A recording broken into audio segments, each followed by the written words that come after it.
Welcome back to the Hannahcast YouTube channel, and today I'm going to be giving you my June Oscar predictions. Now, I'm going to try something a little bit different where this week I predict the Best Picture nominees, next week I predict the acting categories, the week after that, director and original and adapted screenplay, and then the week after that, I do the tech categories, the below the lines, and then once the next month rolls around, we'll just start right back over again, and with any new information that we have. Starting with Best Picture, let's just talk about Best Picture since we're talking about that today. Even after the Cannes Film Festival, I don't know. Sing Sing sounds like it's still going to win, although again, this year has been kind of weird because not a lot of films have really come up and it's like, oh wow, that's like obviously getting in for Best Picture. And even with Sing Sing, I don't think it's a clear lock. Like, I don't know. Like, that's a film that is very, very indie, has a great narrative behind it, and it is very much acclaimed, but again, it's very indie. Like, even Everything Everywhere All at Once, even Moonlight wasn't this indie, at least from what the trailers look like.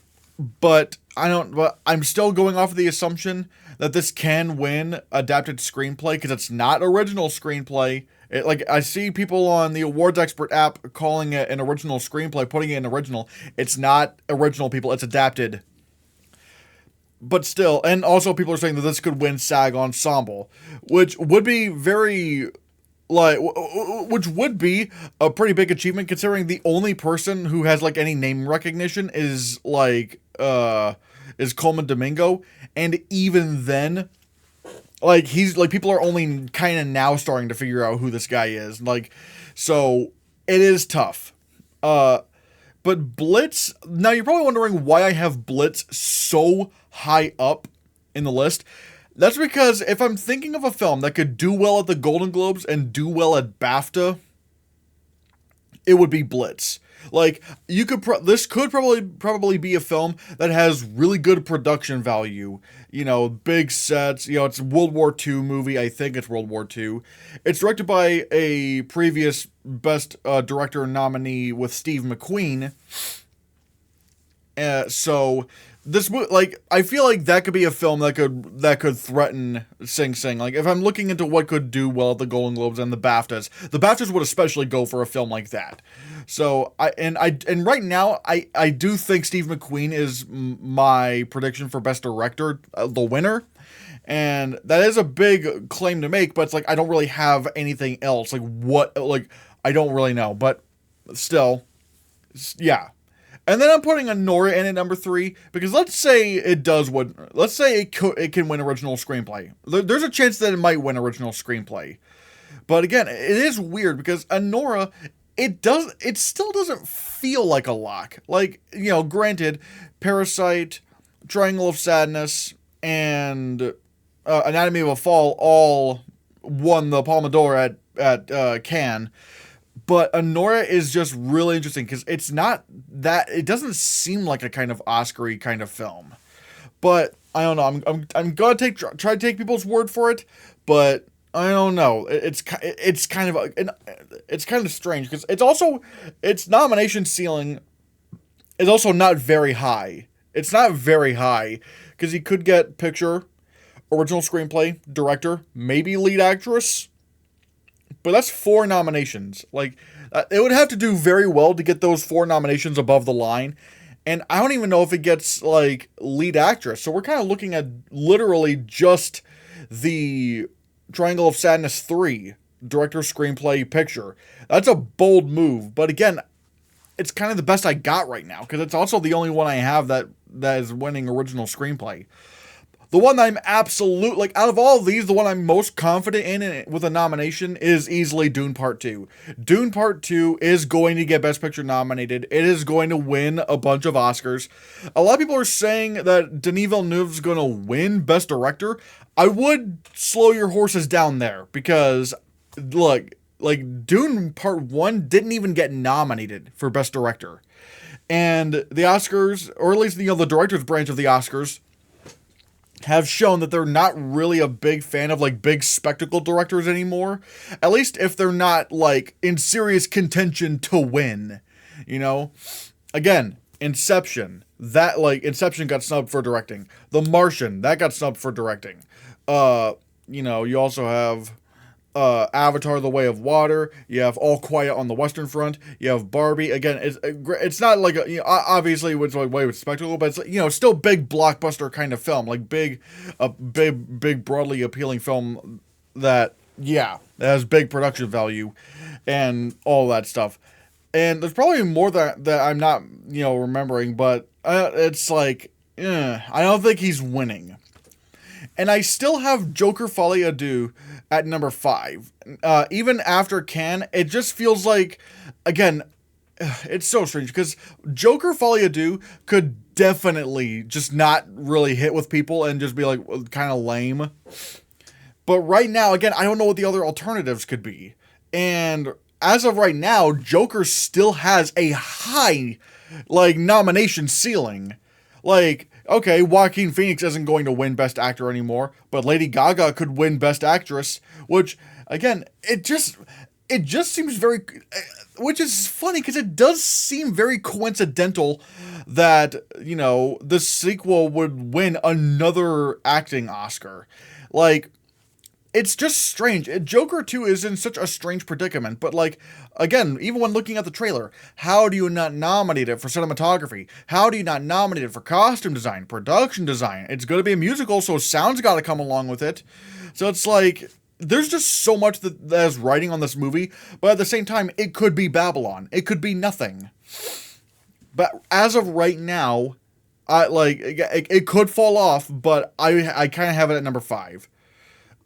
Then, we kind of move on to the latter half of these 5, and you're probably wondering, why do you have juror number 2 on here?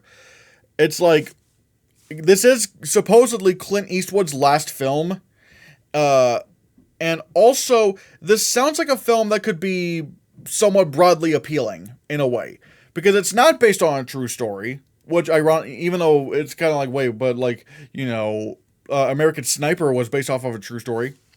Yes, but there was also controversy surrounding that film and regarding should we be honoring Chris Kyle? He was kind of a messed up guy. And then there was also Richard Jewell, where it's this guy's really stupid. Why are we treating him like a hero for this?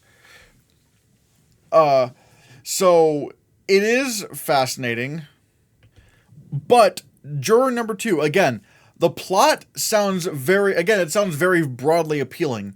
It's about a man called into jury duty, and, as the deliberations go on, he starts realizing, wait, did I commit this crime? And there's that kind of internal struggle.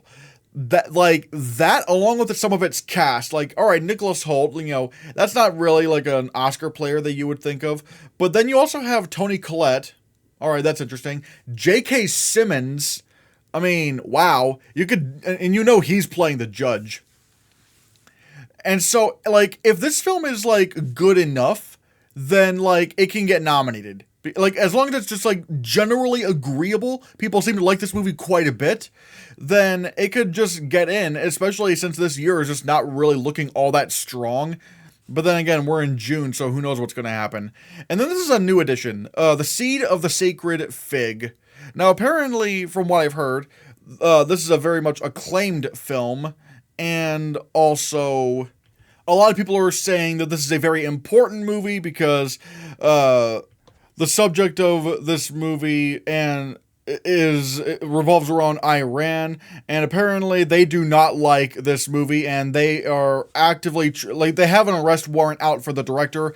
Meanwhile, the rest of the world is kind of really championing this film, and this could be seen as very important. No, we kind of have to get behind this movie now. And again, it's not like they're doing it just because of that, because you look at the reviews, still on Rotten Tomatoes, it is 100%, and it's 9.0. People are absolutely loving The Seed of the Sacred Fig. So, if this movie does hit in the right spots, we'll have to see how it appeals to the masses. But people are saying, this could get a director nomination because of this, and very, very much so The Zone of Interest, even though The Zone of Interest didn't really have any kind of controversy in the UK. Still, I'm going to keep right now I'll put that in.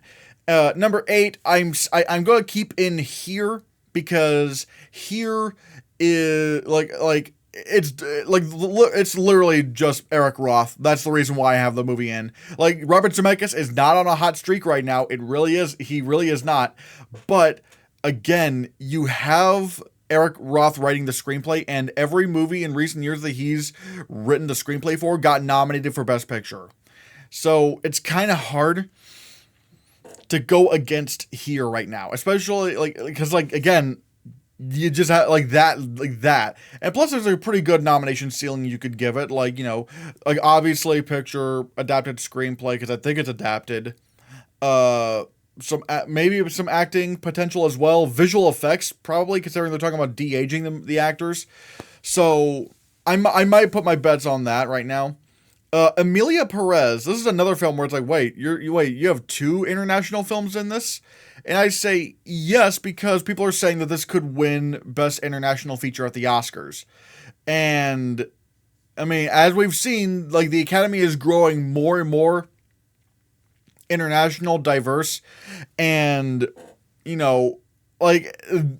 they tend to just have they tend to have a lot more international films in now than they usually have. And people are going to try to say, well, there's not a designated spot that's required for them to do. That's like, yes, I know this, but come on, look at the pattern. I mean, last year they nominated both Anatomy of a Fall and The Zone of Interest, one of which wasn't honestly, this might be kind of like The Zone of Interest and Anatomy of a Fall, but kind of swapped because yeah, or maybe, or I don't know if swapped is the right word.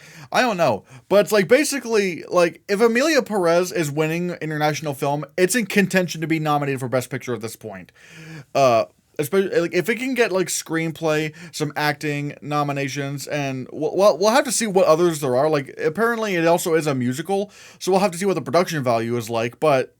It's not looking bad for it. And I'm putting at number 10 I'm putting in The Fire Inside, which is directed by Rachel Morrison, and the screenplay is written by Barry Jenkins. Now apparently this movie's release date was pushed up to December because originally I think it was supposed to come out in like the summer, but now it looks like they're putting it they're putting it in a prime position to get into award season. I was already looking into this film, like, Barry Jenkins writing it. That's not a bad sign. And now that has an award season release date, I'm gonna go for it. I'm gonna go for that.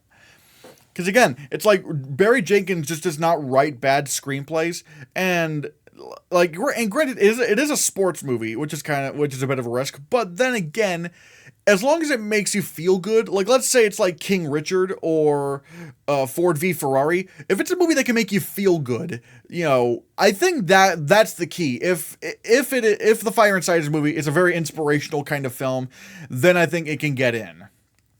But if it's like really dour and sad, let's say like The Iron Claw, then no, it's not. That's just not going to happen. So yeah. Then we get to the films outside of the 10. Oopsies, hold on. Yeah, okay. Number 11, I have The Apprentice. Which is fascinating because we are in an election year that could make this film seem like pretty important, but also the reviews on it are not the best. Let me just go to Rotten Tomatoes because it's doing okay, but it's not doing amazing. Yeah, 79%. Now, granted, let's say Adam McKay's movies, aren't the most critically acclaimed, yet they got in. But also, they are very, stylized, and they typically do hit the December release date pretty well. Whereas with The Apprentice, it has already been shown at Cannes, which, granted, that's not, a full release. For example, look at The Zone of Interest and Anatomy of a Fall. Those movies really caught on when they were released later on in the year. But I don't know. It's tough. Now, Brother Bro did say something pretty interesting where if Trump wins the election, then The Apprentice might actually get a boost. But yeah, that because it could incentivize people to no, Trump just won. We're gonna push this movie hard because we need to have our say. Maybe I'm just explaining it wrong. but there is some nomination potential for it. Sebastian Stan, people are saying, is like locked in for best lead actor, which, granted, I don't know. Lock is an interesting word to use because we're talking about a movie that may not even be in Best Picture, and we're talking about, we're talking about Sebastian Stan being a lock for a nomination. I don't know. And then there's also a potential supporting actor nomination, perhaps perhaps screenplay. Like it's really interesting, and maybe that could happen. It's just tough. Like we'll have to see how this movie does upon release. Like if people really gravitate towards it, then we may see it come back. Then. At number 12, I have The Collaboration. The Collaboration is obviously, it's written by Anthony McCartan, and Anthony McCartan, his screenplays do very well here. Like whenever he's writing a movie, it typically does very well. Now, granted, he also did write the screenplay for I Want to Dance with Somebody, which didn't really go anywhere, but I don't know. I kind of knew from the trailers that wasn't going to do anything. Whereas The Collaboration, it doesn't sound that generic. But then again, Bohemian Rhapsody was considered generic, and that still got in. But I don't know. If Anthony McCartan really plays to his strengths with the screenplay here, it could be a pretty good bet for a contender. Because his movies typically do. Again, they typically do get nominated for like screenplay, or at the very least, some acting nominations are in there. Hell, not just acting nominations, a lot of acting wins. So that could happen. We'll just have to see. Like we just still don't know anything about this movie. Like it's still not really out there. Number 13, I have Dee Dee. Admittedly, it looks like it might be a little bit more too crowded for this, but again, who knows? It might come back. It could get screenplay. Maybe it's just tough because it didn't make anywhere near as big of a splash as like Past Lives did. Because when Past Lives came out, people were like, "Oh my God, Past Lives! This is like the best movie of the year." No one's really saying that about Dee Dee, so it might just start. It just might continue to dip down as the year goes on. The Room Next Door. I forgot this movie existed because it is directed by Pedro Almodovar, and this is his first English language film. So that might help. At the same time, I don't know. His movies will sometimes get like acting nominations, but then not much else after that. But then again, Pain and Glory did get nominated for Best International Feature. So who knows if this movie, again, I think this just needs to be very broadly appealing. If The Room Next Door can do that, because again, it's already a good bet to have if you want to put this in for like an acting nomination. But we'll have to see. Like it could creep up there. At number 15, I have The Piano Lesson. Admittedly, especially now that I think, Clarence Macklin is winning supporting actor over Samuel L. Jackson, it kind of gives less reasons for The Piano Lesson to be nominated for Best Picture. Because, Fences got nominated, but Ma Rainey's Black Bottom didn't. Now, what does that say about The Piano Lesson? Like, is The Piano Lesson probably more broadly appealing than Ma Rainey? Maybe. I don't know. I honestly, I don't know. And there is a good argument to be made that Fences was number 9 to be nominated for Best Picture. Like, it probably wasn't that high up there. So it is tough, and because again, you look at the nomination ceiling, it's not very high. Because right now I'm thinking it's kind of either Samuel L. Jackson or bust, and so and it's not a good idea to bet on plays for screenplay nominations. Now, granted, I'm considering that with The Collaboration, but Anthony McCartan seems to understand how to adapt his screenplays, or at the very least, I guess with The Two Popes, that was one where I guess that was the only one he did where it was based on an actual play of his. But the piano lesson, again, I don't know. It just sounds like it's going to be like a one location kind of film, and probably maybe not. We'll have to see. Number 16 is The Nickel Boys. Again, I have no idea what's happening with this movie. I don't know. Everything about I've been hearing about this movie, it's like it doesn't sound like there like granted there is a story, but it's like, is that going to be something that the Academy is going to go for? I don't know. And like even like I don't know. It's just tough. I just don't know enough about the Nickel Boys, or it looks like it's just gonna be Nickel Boys. So I don't know. That's just really tough to make. And then there's Conclave, where again I can see it. It is, like people are predicting, Edward Berger is, he got in there big with All Quiet on the Western Front, but this is not All Quiet on the Western Front. And even then, All Quiet on the Western Front was like, at the end of the day, was only a tech player. It didn't even win adapted screenplay.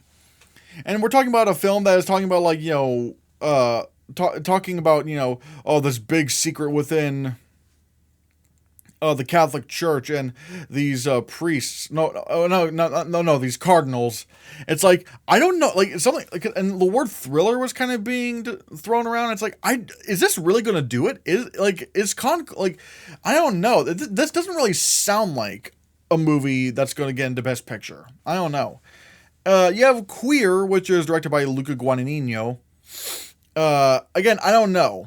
Now, granted, one movie I don't have on this list is Challengers, and although maybe that could come back if this year is especially weak, and it has certainly done well. Like, it's done well financially, and people really seem to love it. But at the same time, you could also make an argument that it's kind of like a Gen Z, like a millennial Gen Z kind of horny movie, and that's not really going to do well. Although, again, the reviews are very strong for Challengers, but I don't know. But regardless, there is also Queer, and I have my questions about this film as well. And I know it's weird, but it's like, are the Oscars going to nominate a movie called Queer for Best Picture?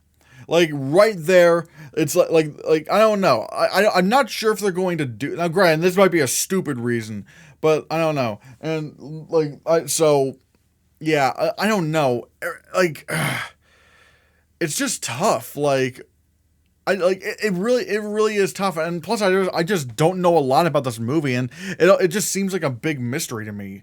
So, And then you have Gladiator 2, which, and if we're talking about, if this were to get in Best Picture, its nomination tally would be enormous. Like, all the techs, potentially director, Denzel Washington could get supporting actor, but it is Ridley Scott, and that's always a risk. It's going to get nominated for some techs. It's going to get nominated for some. I mean, especially, because I don't think it's going to be like The Last Duel, where like everybody forgot that movie existed.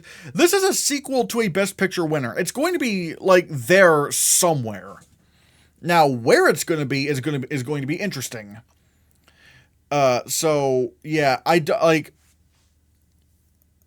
or wait, did I say it's going to be there? Like, it could maybe be there. I should say that, because again, it's Ridley Scott, so it's like, I just don't know.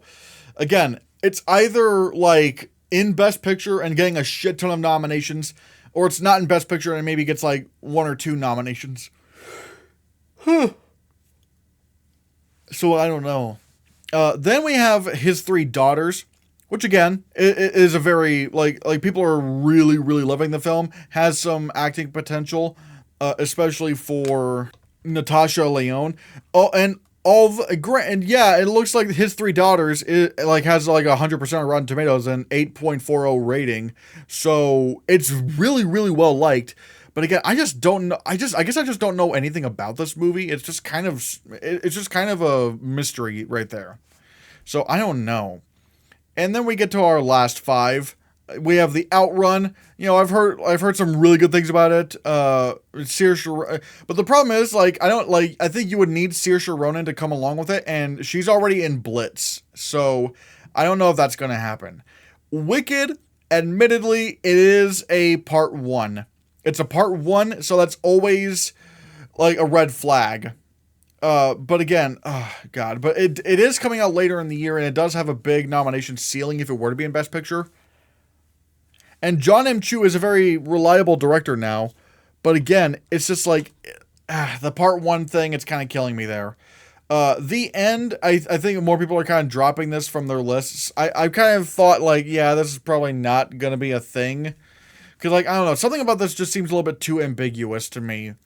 Night Bitch, purely because it is Fox Searchlight, but again, I don't know. It's sort of like Queer. Are they really going to nominate a movie called Night Bitch about a movie where a woman like starts acting like a dog?